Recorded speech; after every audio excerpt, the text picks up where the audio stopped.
Welcome to Can You Relate, your 30-minute segment of infotainment where we seek to inform and entertain all at the same time, all in the same breath. So glad to have you here, our viewing audience. So glad to see you guys.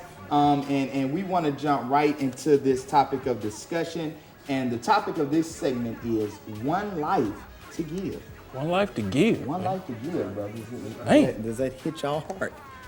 Yeah. Should. Daytime. And our viewing audience, today on this segment, we're talking about organ donation, and especially organ donation as it relates to our community and just a whole lot of things that we don't really know and that we aren't really informed about. So, brothers, I want to go ahead and open it to you guys. Right before we do that, I definitely want to recognize a very, very special guest, Miss Tanya Grayson. She's going to be able to give us her own personal story. But when we talk about one life to give, what comes to mind with you, brothers? Well, the first thing that comes to mind with me is that when you ask people, how they feel about donating organs, and they feel like they say, well, the doctor, he won't try to save me if I say I'm donating organs, and people don't realize that the doctor attempting to save your life is not the same doctor attempting to harvest your organs. So they actually are trying to save you and do the best they can for that one person. Right. Good point. What comes to mind? I kind of grew up in an age where folks had the mentality of, if I was born with it, I'm going to leave with it. It doesn't matter. It's like, you can't take your organs, or if anything is done with your organs after you're gone, you're not going to know anything about it. And most of the time, that stuff is removed anyway. Right. So, it's really something that you should actually consider. And it's really serious. Most of the time, we really don't think about it unless we're in that position where, we have to have that help. And, Good point. You don't want to wait until you get to that point. So what we're here today to do is inform you on some of the things that you can do if you are interested in pursuing something like this. Right. And please believe, we have to donate your organ after you're dead or whatever. You're not going to heaven like the Tin Man. you are a spirit, and you have no use for those forms. Just a need. Well, Mrs. Tanya Grayson, very nice to have you. Very beautiful young lady. Tell us a little bit about your story and how you really got involved with organ donation. Thank you for having me. About 8 years ago, I had a daughter that was 10 years old, and she was diagnosed with a kidney disease. After doing a biopsy, we found out that she had a disease that couldn't be cured. And so we went through the processes, and after about a year and a half, she ended up having to do dialysis at Children's Hospital in Birmingham. And that continued to the point to where she went into end-stage renal failure. And she was put on the transplant list. She waited 18 months to receive a transplant, and she got her transplant in July of 2006. Right. Which was actually it was a wonderful thing, of course, because she was actually able to live a normal life. Right. We're talking about a young kid who was having to either go to the hospital in Birmingham 3 days a week, so she's missing school, or we also did what's called peritoneal dialysis, where she had to hook up to a machine at home every night and be on that machine for at least 10 hours. So if she went to the football game, she had to come home early. You know, she had to adjust her schedule, so she really was not able to have a normal life. Right. Once she received her kidney transplant, she was able to have a normal life. She went through her entire high school years being a normal kid. She had a lot of medications to take, but she was a normal kid for those 4 years. Her aspiration was to go to Alabama A&M. That's all she wanted to do since she was about 12 years old. In July of 2010, she lost her kidney. We had been seeing some signs that her kidney disease was coming back, and it was confirmed in July of 2010. So we actually had to go back in and remove that kidney, and we had to start the process all over again. Now, was it rejected, or did the disease just? The particular disease that she has, which is FSGS, is focal segmental glomerulosclerosis. It's the same disease that Alonzo Mourning and Sean Elliott had. It's the same disease they had, and so it can reoccur in the transplant kidney. Most of the time they see it reoccur immediately, but hers took several years for it to get back to that point. With that attempting to have a normal life, did she always know that this can come back at some point in time? What were her biggest issue in trying to be normal after the transplant? She did. She always knew that there was a possibility that it could come back, but she always stayed strong. She always stayed encouraged. You know, being at the Children's Hospital in Birmingham was a wonderful experience for us. Right. We were able to see other kids that were so much worse than she was. And she was able to appreciate, you know, and actually told me at a very young age, I'm glad that what I have is kidney disease, as opposed to what some of the other kids had. Right. So she was able to have a normal life. She enjoyed her life. And again, her whole aspiration was to go to Alabama A&M, and she was able to fulfill that. That's that beautiful. goal. That's beautiful. You know, I really want to give a shout out to the Children's Hospital in Yes. Birmingham. Those folks up there are fantastic. Yeah. My son, you know, goes up there and sees a doctor up there and everything. But those guys do some wonderful work up there. So I just want to take the time and say that we appreciate it.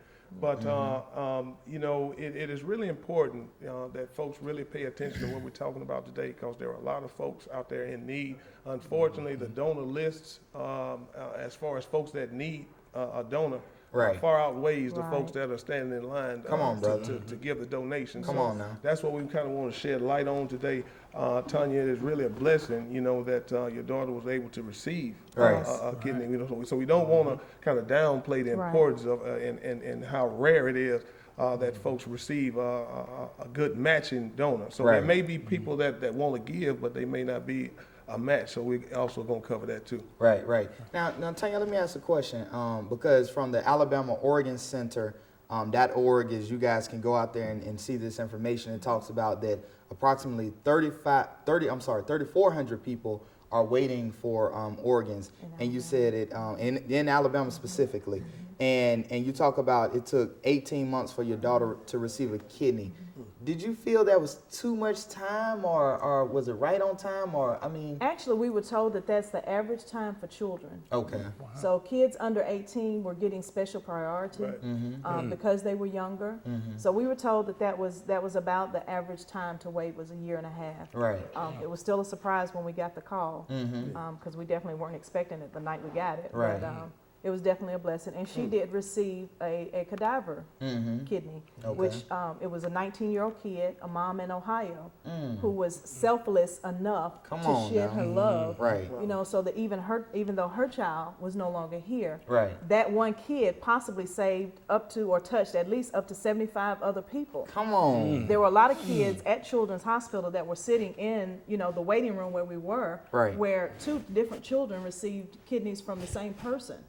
You know, so that's 2 kids' lives that were changed because of one person. Right. And that doesn't include the heart and the eyes and the liver and Right, the lungs right. and all those other Right, organs right. that possibly went out to someone else. Right. Now let me say this right quick too, and brother, I know you guys have a lot of questions as well. Now I am an organ donor, but let me just be honest. It's been scary for me at times.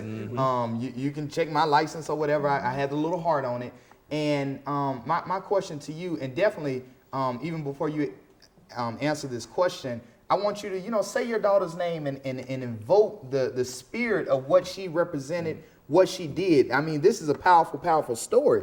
And my thing is, and like I said, I've dealt with that fear, but at the end of the day, I said, you know, this is just something I got to do because I want somebody to do it for me. So I am an organ donor. But the question I have for you, and as you also say your daughter's name and just how powerful and how valiant she was in the life that she lived. Why are people so afraid to be organ donors? What do you think it is, especially after going through all the experiences that you and your family have gone through? I really think that it's a lack of education because for so long we have not had a real strong presence in our community to make organ donation awareness a top priority. Right. And when I say our community, I'm speaking of minorities, and I'm talking about Pacific Islanders, I'm talking about Hispanics, I'm talking about, you know, Asians. They have a very, very high need for organ donors, just like we do. But they have very few people that are actually on the list. Right. So I think Come it's a on. lack of awareness. My daughter's name was Andriana Fleming, and she went home to be with God on December the 6th, 2010. Very strong young lady. Right. She actually gave her testimony at our church on December the 28th, which is New Destiny Christian Church in Gaston, Alabama.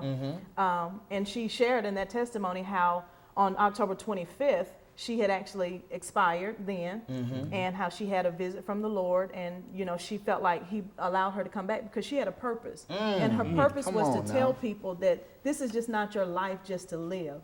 We need to give, we need to do things, and we need to keep God in our mind. Right. She was saved, and she was actually ready to go. Come she was on really now. ready to go. But I've been an organ donor myself since the age of 16, and I've always felt that my life has always been about giving to other people. That's what it's been about. But since we spent so much time at Children's Hospital, we began to notice that a lot of people don't think about the children. Right. You know, we don't want to think about our kids expiring. We don't want to think about our Yeah. kids passing away. Right. But there's so many children that should, God forbid, that happen to our kid, that our kid could actually live on, and other kids and other children can actually go and play and play games and enjoy life and Good live point. on Good point. because of the seed that we've sown Good point. from our unselfish love of our own kids. Here's a question. A lot of people, like you were saying, with education, don't realize that because they may not be able to donate blood, they still may be able to donate organs. Are they? What are some of the limitations regarding that, why a person would not be able to donate organs? It depends on. They have to be in pretty good health. Right. Okay. You have to be in pretty good health first of all. You have to be substance free in order to do that. But there's so many different areas where someone could donate. Where you may not be able to donate your heart or your liver, you might be able to donate your cornea or your eye, Right. or you might be able to donate your arteries or a bone or even bone marrow. So just because you think I have high blood pressure, so there's no need for me to sign up, you still need to sign up. And when you sign up, as you guys were talking about, many places that you can go online to actually register in the National Registry for Organ Donation. You can do it with your driver's license, and that automatically goes to Alabama Organ Center. Right. There's donatelife.net. You can go on there and register as well. Okay. It needs to be on your driver's license, but you also must make your family aware Talk to your that family. you want to be an organ donor, because Right. you can get to that point and your family can say, no, I don't want to do it, and they will not take your organs. I also have been an organ donor since age 18. But like I always say, they should have got me when I was 18. So I guarantee you don't know nothing I got right now.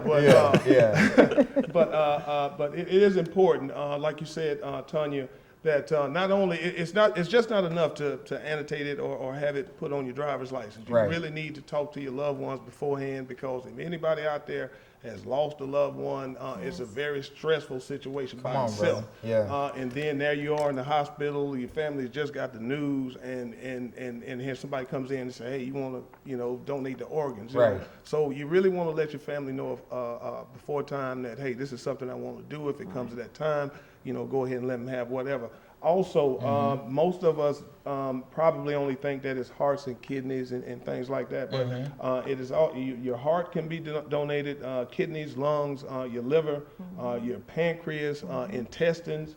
You can also donate tissue, bone, ligament, and tendons, heart valves, veins, arteries. So there are, like Tanya said, your cornea. There's a lot of things you can do. So get educated and before you make the choice. Good point. And Tanya, God, it's so wonderful to have you here and tell your story. But and when I think about organ donation, and especially, I like one of the myths and facts that they had on the Alabama Organ Center. They talk about a myth is my religion prohibits donation. And then the fact is that all major religions approve of donation and consider it an act of charity. And let's talk about us as Christians. Now the good Lord, right? Jesus Christ, Yeshua, whatever you want to call, or whatever. Jesus Christ gave his body. His body to us was broken. And why do we even have communion? Who are we to sit back and say, well, I'm too good? And like Cliff said, a lot of us say it. I've heard it, that I came on earth with it, and I'm going to leave with it. Well, God put you on this earth. But anyway, let me ask you one more thing. I know a powerful story with your daughter. Is there anything else that you want our viewing audience to know as far as organ donation, as far as initiatives that you have coming up? We have set up a foundation in my daughter's honor. The account and the foundation will be set up at Wells Fargo. And so you could go to any Wells Fargo and ask for the Andriana Fleming Foundation. We're setting up scholarship funds. We will be doing assistance with medical needs, such as those parents. There are a lot of parents that drive from Mississippi to go to Children's Hospital, and they can't afford to stay in a hotel, so they drive during the night. They sleep in the hospital lobby. They see the doctor, and then they get up and they drive 5 or 6 hours back with their sick kid. You know, so there are a lot of needs out there that need to be addressed, as well as the organ donation. Well, we're gonna take a quick break, come back and talk about One Life to Give. Andriana, we love you. Thank you for giving us this opportunity, and Tanya, definitely thank you so very much for coming and joining us. We'll see you after this break.